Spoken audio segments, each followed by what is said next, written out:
Hello नमस्कार दोस्तों, आप सभी का स्वागत है मेरे YouTube channel platform of study पे। फ्रेंड, जैसा कि आप सबको पता है, मैं बाहर का 21 डेज का क्रैश कोर्स करा रहा हूँ, जिसमें आज क्रैश कोर्स का दूसरा दिन है।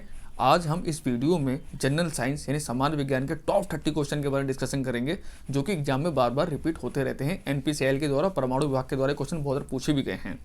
ठीक है, तो उसी के आधार पर मैंने आज ये 30 क्वेश्चन सेट किए हैं, जिनकी बहुत ज़्यादा संभावना है आपकी आगामी एग्जाम में पूछे जाने की।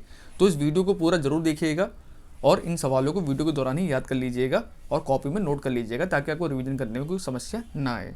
ठीक है, तो जो लोग मेरे चैनल फर्स्ट टाइम आए हैं, मेरा चैनल सब्सक्राइब कर बेल आइकन दबा लीजिएगा, ताकि आपको वीडियो नोटिफिकेशन प्राप्त हो जाए। ठीक है, और अगर वीडियो की पीडीएफ वगैरह चाहिए तो मेरा टेलीग्राम चैनल ज्वाइन कर लीजिएगा, जिसका लिंक मैंने वीडियो डिस्क्रिप्शन बॉक्स में दे रखा है।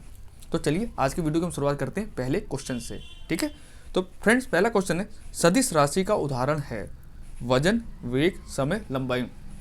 तो फ्रेंड्स पहले आपको ये पता होना चाहिए, सदिश राशि इसको इंग्लिश में बोलते हैं वेक्टर क्वांटिटी, और एक होती है अदिश राशि जिसको बोलते हैं स्केलर क्वांटिटी।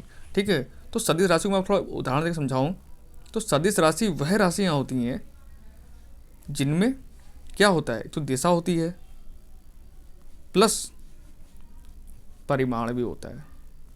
ठीक है, और एक होती है अदिश राशि, इसमें क्या होता है, इसमें केवल परिमाण होता है, दिशा नहीं होती है।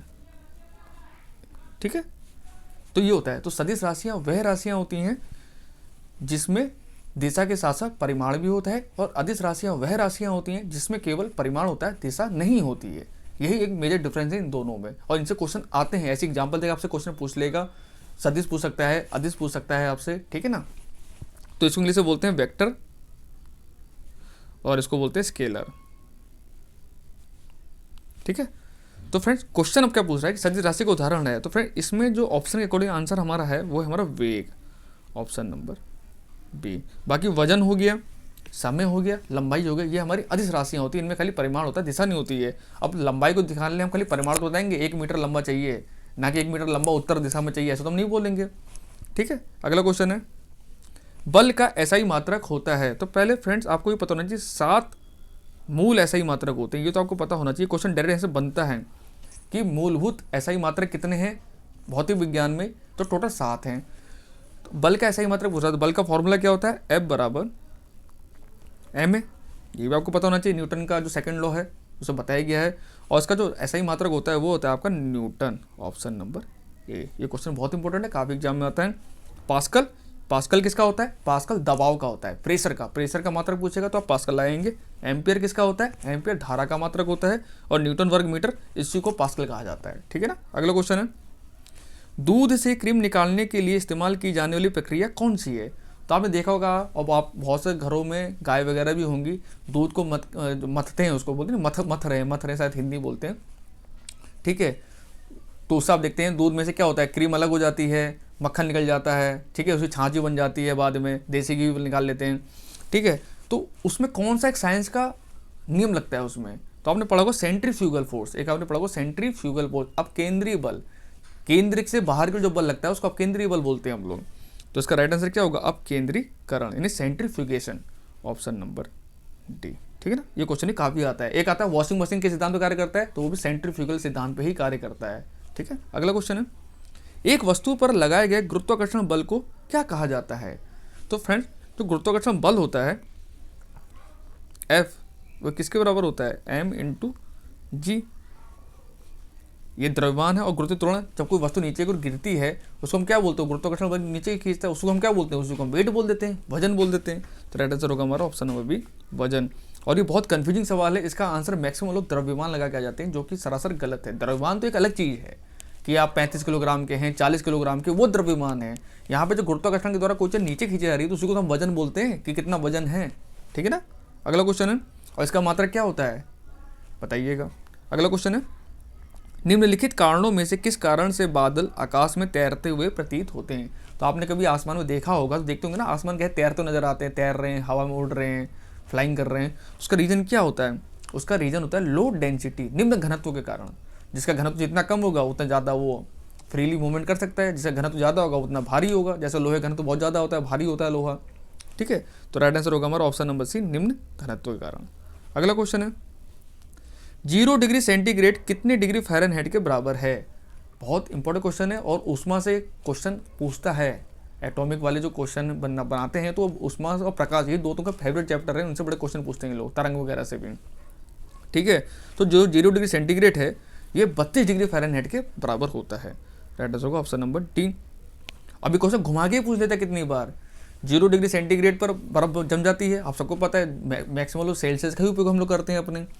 और फ़ारेनहाइट पे अगर पूछेगा तो 32 डिग्री फ़ारेनहाइट पे बर्फ जमती है, ये भी आपको याद रखना है। ठीक है ना। अगला क्वेश्चन है, किस तापमान पर पानी का घनत्व अधिकतम होता है? मोस्ट इंपॉर्टेंट सवाल है फ्रेंड्स ये। तो पानी का जो घनत्व होता है वो सबसे ज़्यादा होता है 4 डिग्री सेंटीग्रेड पे। तो ऑप्शन कौन सा है? ऑप्शन नंबर हो जाएगा बी। ये क्वेश्चन काफ़ी आता है एग्जाम में।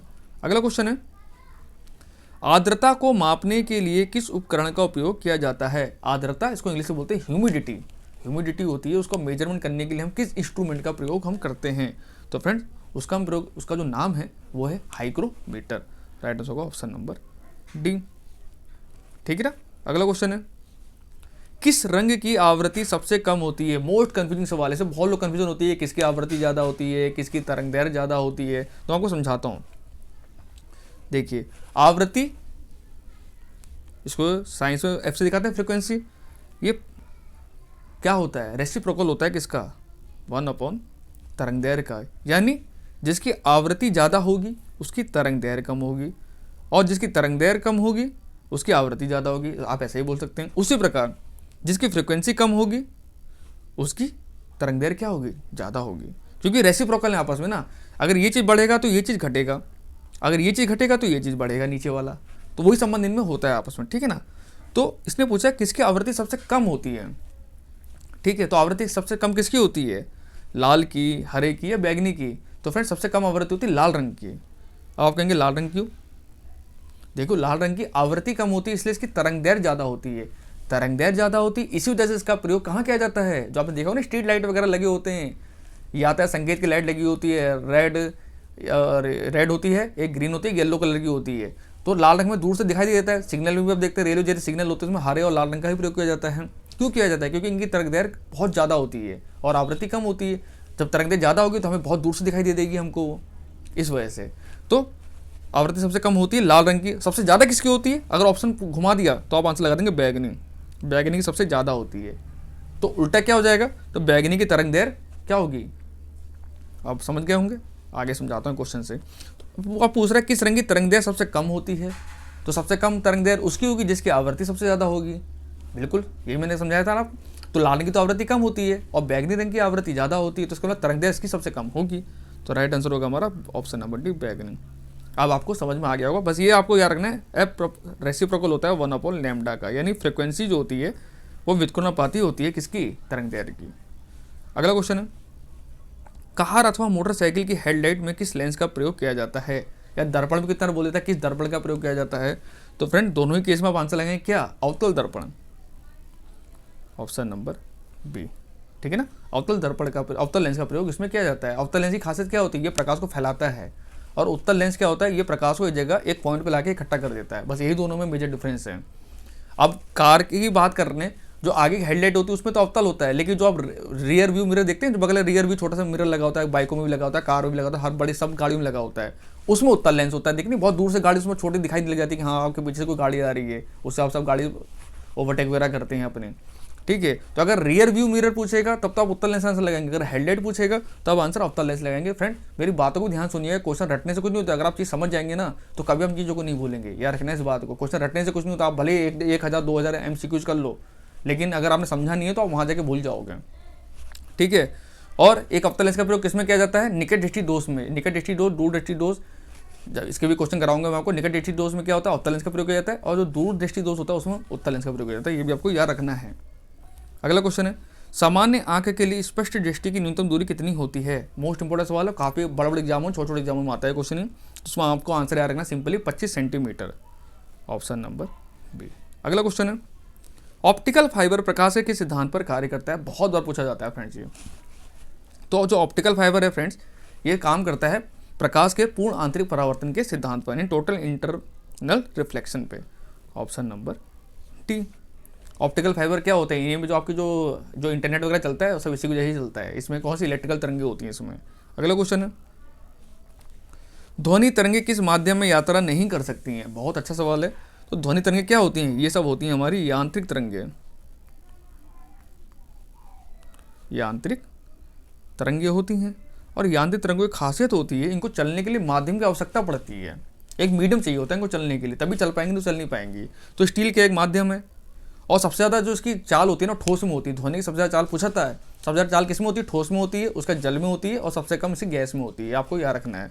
तो स्टील का एक मीडियम है, इसमें चल जाएगा। पानी का एक मीडियम है, वायु का ये भी मीडियम है, एयर है। एयर में बहुत सारे हमारे पार्टिकल्स होते हैं, उसके माध्यम से ध्वनि तरंगे चल जाती है। लेकिन जो निर्वात हो गया, निर्वात में ये नहीं चल सकती है। तो इसका राइट आंसर होगा ऑप्शन नंबर डी। निर्वात सिर्फ प्रकाश तरंगे होती हैं। देखो, ध्वनि तरंगे और प्रकाश तरंगे दो तरंगे होती हैं। इनमें मेजर डिफरेंस यही है कि ध्वनि तरंगों को चलने के लिए माध्यम की आवश्यकता होती है, लेकिन जो प्रकाश तरंगे होती हैं उनको चलने के लिए माध्यम की आवश्यकता नहीं होती है। वो देखो, सूर्य कहाँ पर है और पृथ्वी पर प्रकाश हमारे आ जाता है, उसके लिए माध्यम है कुछ बीच में, कोई माध्यम नहीं, लेकिन देखो आ जाता है। ठीक है ना। अगला क्वेश्चन है, ध्वनि को मापने के लिए किस यूनिट का प्रयोग किया जाता है। तो फ्रेंड, जो ध्वनि होती है उसको किस में नापा जाता है, उसको डेसिबल में नापा जाता है। Option number D. Option D B दिया हुआ हर्ट्ज, इसमें किसको नापते हैं, इसमें आवृत्ति को नापते हैं। वोल्ट, वोल्ट आपको पता ही है, जो भी विभवांतर होता है उसको वोल्ट में नापते हैं। सीमेन क्या होता है, ये चालकत्व का मात्रक होता है। ठीक है ना। तो ये भी चारों याद रखने हैं आपको। अगला क्वेश्चन है, हाइड्रोजन के कितने समस्थानिक होते हैं। मोस्ट इंपोर्टेंट सवाल। तो फ्रेंड, हाइड्रोजन के 3 समस्थानिक होते हैं। एक होता है 1H1, 1H2 और होता है 1H3। तो राइट आंसर होगा ऑप्शन नंबर बी।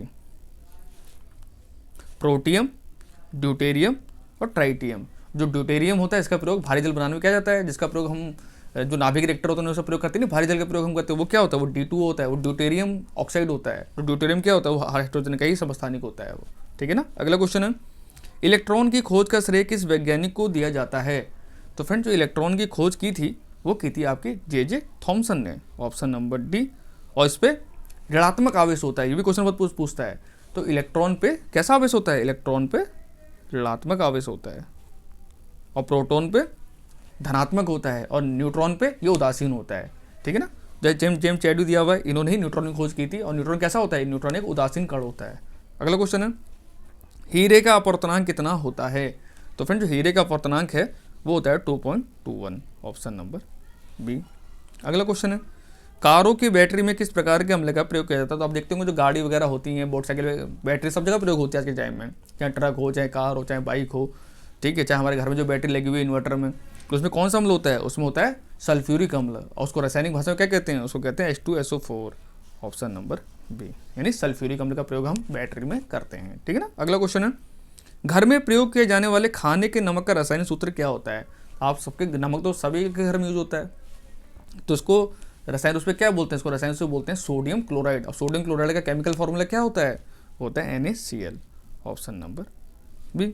HCl क्या होता है, ये हमारे पेट में पाया जाता है आमाशय में, जो खाने को अम्लीय बनाता है, ताकि जो भी खाने बैक्टीरिया वगैरह होते हैं वो खत्म हो जाते हैं। ठीक है ना। अगला क्वेश्चन है, माचिस की तीलियों पर किस रसायन का प्रयोग किया जाता है। तो आप देखा होगा माचिस जो होती है उसमें किसका ऊपर जो लगा रहता है नोक पे, उसे वो कौन सा रसायन होता है, वो होता है हमारा लाल फास्फोरस।